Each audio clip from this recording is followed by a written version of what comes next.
It was a busy Wednesday morning in one of the capital's most hectic districts. The clock was nearing 10, and inside a North-South Bank branch, one of the world's most respected financial institutions, a queue had already formed. Some people were on their phones, others sighed impatiently. The air was tense. At the very back of the line stood the bank's own CEO, Alana Hutman, wearing black workout pants, a gray hoodie, and holding a water bottle. She had just come from a nearby meeting and was heading to the gym afterward.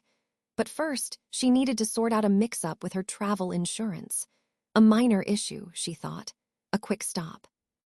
She loved these little reality checks, standing in line, being among customers, getting a feel for the everyday world her bank served.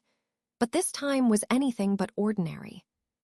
A few spots ahead of her stood a woman in her 60s, neatly but tightly dressed, with a dramatic silk scarf and a mouth so tense it looked like she was constantly tasting something sour.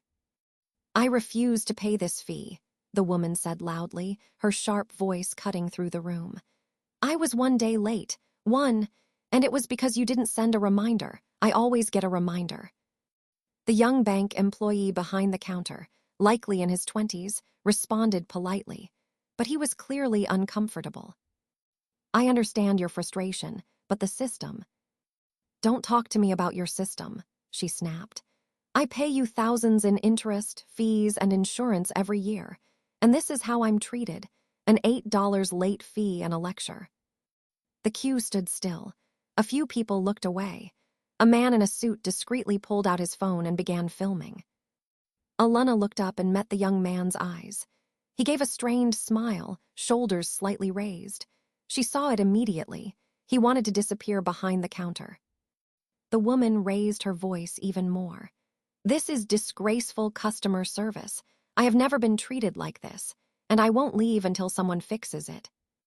The air was thick with tension. Alana cleared her throat, once, loud enough to be heard.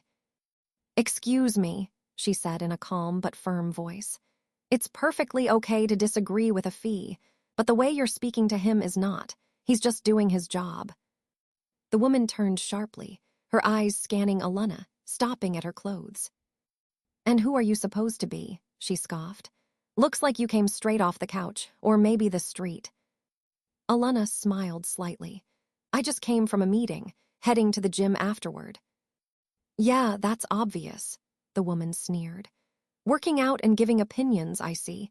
Maybe stick to the treadmill and let the rest of us handle serious financial matters." A quiet laugh came from one corner. The phone camera zoomed in. Alana stepped forward. Her voice remained calm but carried more weight now. "This isn't about finance. It's about respect. Rules apply to everyone. We can absolutely debate whether the rules are fair, but employees deserve to be treated with dignity, no matter what." "You have no idea what you're talking about," the woman snapped. "People like you don't understand how banks really work." Another throat cleared. This time it was a woman in line who pointed toward Alana.